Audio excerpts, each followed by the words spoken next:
Welcome to the Insight Lab, where we explore the cutting edge of psychology and technology. Today, we're diving into something fascinating and controversial: how to use AI to reprogram your mindset. Now, I want to be clear from the start. AI won't fix your life. It won't heal your trauma. It won't replace therapy or human connection. But when used intentionally and strategically, AI can reveal the patterns running your life, patterns you might not even know exist. Let me tell you why this matters.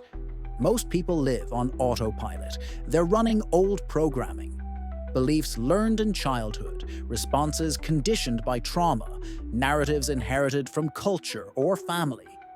And they don't even realize it. These patterns are invisible because they're the lens through which you see everything. You can't see the lens. You can only see through it. Until now. AI changes the game. Here's how. When you engage with advanced AI tools thoughtfully, they become what I call mental mirrors. They reflect your patterns back to you. They help you see the lens. Let me give you a concrete example. Let's say you journal regularly. You pour your thoughts, feelings, and experiences into pages. But reading back through it, you don't always catch the patterns. There's too much data, too much emotion. Now imagine using AI to analyze your journal entries over months. It might reveal you consistently use catastrophic language when discussing work. You often express guilt around self-care. You mention fear of judgment 47 times in the last month. Suddenly, you're seeing patterns you couldn't see before. Your brain has blind spots. AI doesn't. It's like having an objective observer who can process massive amounts of information and show you, this is what you're actually thinking, feeling, and believing. Here's another way to use AI. Identifying thinking traps, cognitive distortions, all or nothing thinking, catastrophizing, mind reading, personalization. These are patterns that cause immense suffering, but in the moment, they feel like truth. You can have conversations with AI where you process a situation and then ask it, based on what I just shared, what cognitive distortions might I be engaging in? It might identify you're engaging in all or nothing thinking when you say everything is ruined. You're catastrophizing by assuming the worst case scenario. You're mind reading when you assume they think badly of you.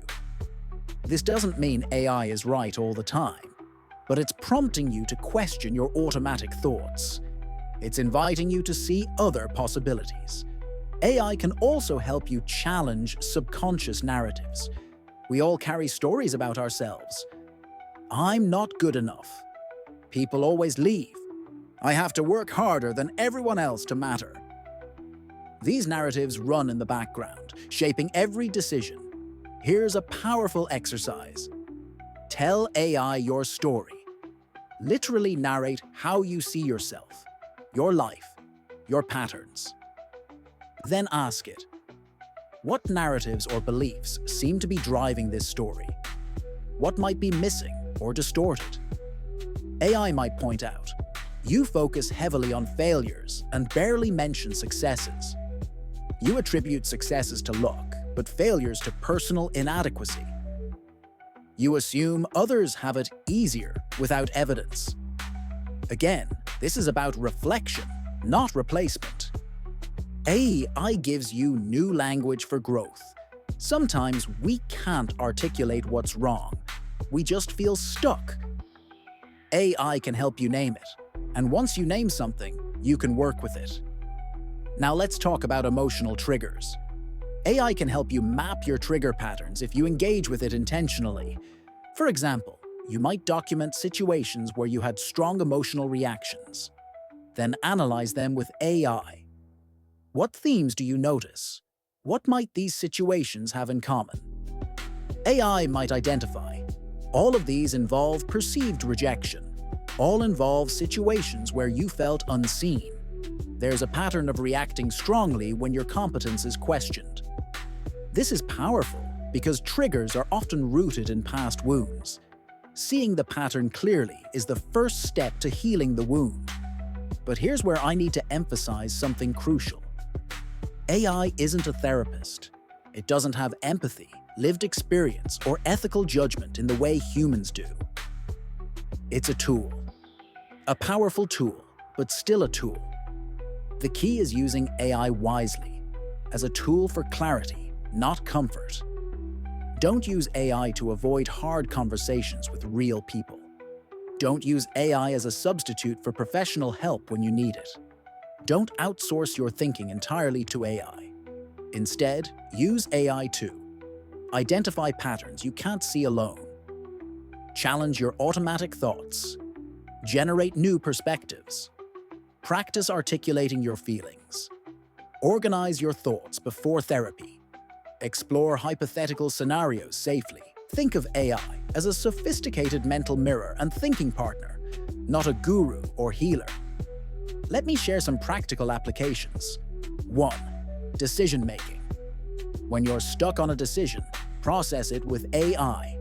Lay out the factors, your fears, your hopes.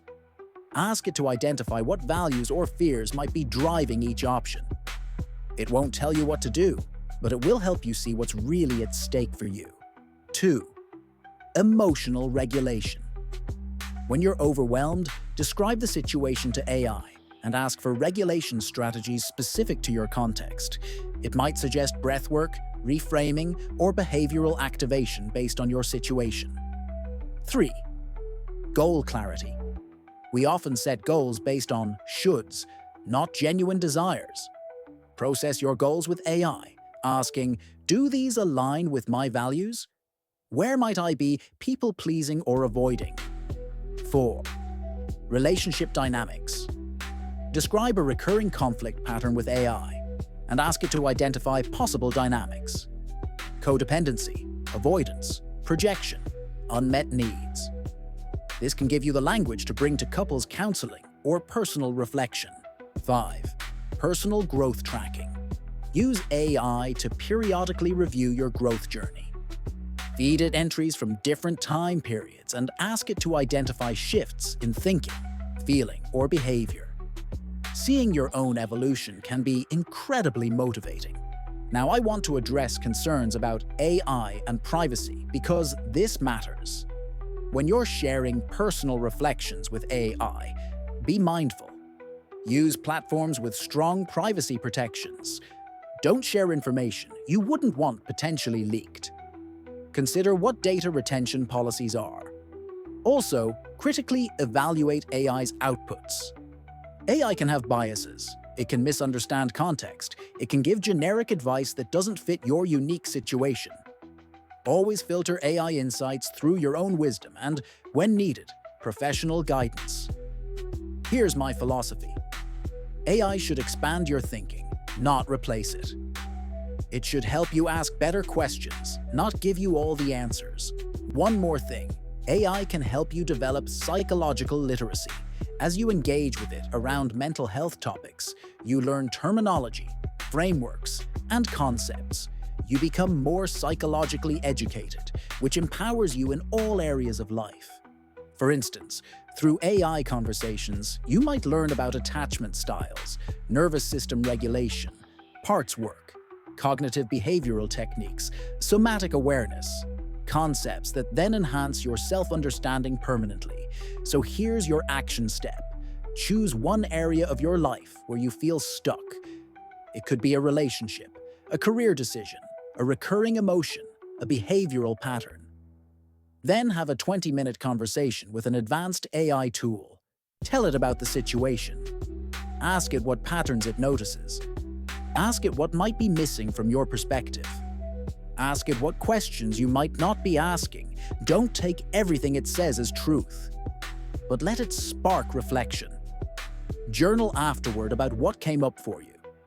And if you want to master AI for emotional and psychological growth, if you want to stay at the cutting edge of how technology and human development intersect, hit subscribe and join the Insight Lab community. We're living in a unique moment in history. For the first time ever, we have tools that can help us see ourselves with unprecedented clarity, but these tools are only as good as our intentions in using them. Use AI wisely. Use it as a catalyst for growth, not a crutch for avoidance. Use it to deepen self-awareness, not to bypass the messy, beautiful work of being human. Until next time, stay curious, stay intentional, and remember, technology is neutral. It's what we do with it that matters. See you in the next video.